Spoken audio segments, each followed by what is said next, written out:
Hi everyone, this is Anjali और आज हम करेंगे एलिमेंट्स एंड एट्रीब्यूट्स क्या होते हैं जब आप एक्सएमएल में काम कर रहे होते हैं। बहुत ही सिंपल सी चीज है। आप एक्सएमएल में जब काम करते हैं, एज आई टोल्ड यू, कि हम यहाँ पर खुद के टैग्स क्रिएट कर सकते हैं, राइट। सबसे बड़ी चीज जो हम यहाँ पर डिफरेंस देखते हैं एचटीएमएल से, वो यही है कि एचटीएमएल में आपके पास बने बनाए टैग्स हैं और यहाँ पर आप खुद के टैग्स क्रिएट करते हो। जो टैग्स हम क्रिएट करते हैं उन्हें हम XML एलिमेंट्स कहते हैं। डेफिनेशन क्या होगी? An element in XML is every tag that we create in an XML document. जो भी टैग्स आप क्रिएट करोगे उसे आप एलिमेंट बोलोगे। जैसे कि हमने बुक स्टोर वाला एग्जाम्पल लिया था। अगर आप ये एग्जाम्पल ले रहे हो तो आपका रूट एलिमेंट कौन सा हो जाएगा? Book store. Book store will be an element.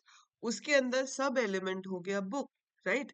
उस एलिमेंट का एट्रीब्यूट भी हो सकता है और उसके फर्दर सब एलिमेंट्स भी हो सकते हैं।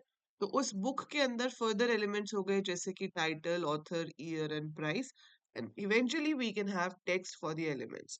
सो एक एलिमेंट के अंदर नॉर्मल टेक्स्ट हो सकता है, एक एलिमेंट के अंदर एट्रीब्यूट्स हो सकते हैं, एक एलिमेंट के अंदर सब एलिमेंट भी हो सकता है, और it could be a mixture of all these, right. जो भी टैग आप डिफाइन करोगे एक्सएमएल में उसे हम एलिमेंट कहते हैं।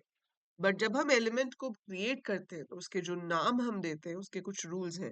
Like every programming language also has some rules कि आपको वेरिएबल का नाम अगर देना है तो कुछ रूल्स हैं जो फॉलो करने पड़ते हैं। सिमिलर वे यहाँ पे भी जब आप एलिमेंट्स के नाम देते हो तो there are certain rules which you have to follow. Like पहला है element names are case sensitive. We know XML is case sensitive. तो आपके पास स्मॉल और कैपिटल में डिफरेंशिएट किया जाता है, राइट। तो अगर आप यहाँ पर डिफाइन कर रहे हो स्टूडेंट तो ये टैग अलग है, और अगर आप डिफाइन कर रहे हो स्टूडेंट इन ऑल स्मॉल तो ये अलग है।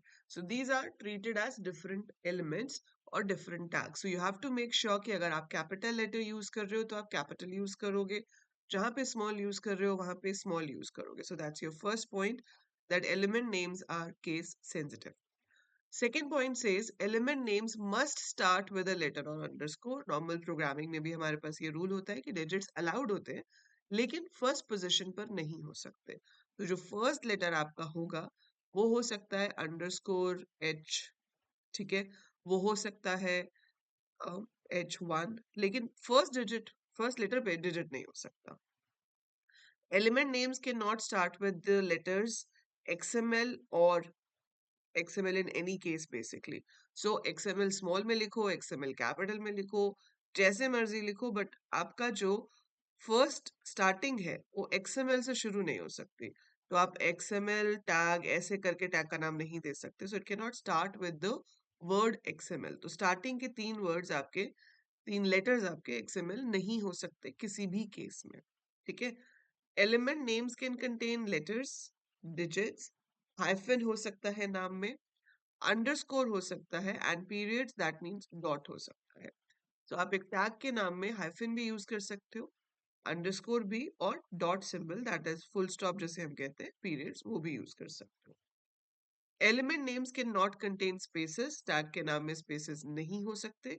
It has to be without spaces. आप अंडरस्कोर या हाइफन का इस्तेमाल कर सकते हैं instead of giving a space. Any name can be used. No words are reserved except XML.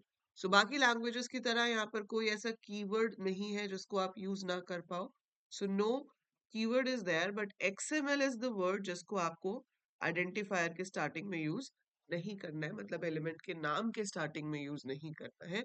Otherwise ऐसा कोई कीवर्ड नहीं है, ऐसा कोई रिजर्व्ड वर्ड नहीं है जहां पर मैं कहूँ कि भाई इसको आप एज अ टैग यूज नहीं कर सकते। तो आप अगर इसके ऊपर आपको क्वेश्चन डायरेक्ट आ सकता है, आपसे पूछा जा सकता है what are the rules for naming XML elements, या फिर आपको कुछ XML टैग्स दिए होंगे और आपसे पूछ सकते हैं कि बताओ इसमें से कौन सा वैलिड है। Like if I write roll dot number dot, तो दिस इज वैलिड क्योंकि डॉट अलाउड है, ठीक है। अगर आपके पास है title space book, this is not allowed क्योंकि स्पेस है, लेकिन अगर टाइटल हाइफन बुक होता तो अलाउड होता। If I have book hyphen title, this is allowed. इस तरह से आपको एलिमेंट्स के नाम आइडेंटिफाई करने के लिए भी आ सकते हैं कि बताइए वैलिड है या इनवैलिड है। These are the rules which you follow while giving the tags. बाकी आपको कुछ भी अपना क्रिएट करना हो, go ahead, create it. Like you want to create employ तो आप टैग बना सकते हो एम्प्लॉय, इसके अंदर क्या होगा, एम्प आईडी, उसकी हम वैल्यू दे देंगे, then we can have name, salary, so that we can decide. So आप उसके हिसाब से अपने एक्सएमएल डॉक्यूमेंट क्रिएट कर सकते हो। Once we finish the topics, मैं आपको कुछ ऐसे एग्जांपल्स बनाकर दिखाऊंगी जहां पर आप देखोगे कि किस तरह से हम डिफरेंट डिफरेंट चीजों को रिप्रेजेंट करते हैं। अभी हमने बुक स्टोर किया है, ऐसे ही हम एम्प्लॉयज का बना सकते हैं, हम स्टूडेंट्स का बना सकते हैं, हम एक शॉप में प्रोडक्ट्स का बना सकते हैं, मतलब किसी भी चीज का, जिस भी चीज का डेटा आप स्टोर कर रहे हो उसके लिए आप एक एक्सएमएल फाइल जनरेट कर सकते हो, राइट? सो बट ये रूल्स को आपको ध्यान रखना है while creating the elements. So in the next video I will tell you कि एक तो हम टैग्स खुद से बना ही सकते हैं जिसमें ब्राउजर अपने आप पार्स कर लेगा कि कितने एलिमेंट्स हैं। अनदर ऑप्शन इज कि आप एक डीटीडी भी बना सकते हो। डीटीडी मतलब डॉक्यूमेंट टाइप डेफिनेशन, जहां पर आप टैग्स डिफाइन ही कर दोगे कि भाई ये टैग्स होने वाले हैं, इनका सब टैग ये होगा। तो वो डीटीडी कैसे बनती है वो मैं आपको अगली वीडियो में बताऊंगी। तब तक आपको अगर ये समझ आया है तो लाइक पे क्लिक कर दीजिए, share it with as many friends as you can, and I will see you in the next video. Till then take very good care of yourself.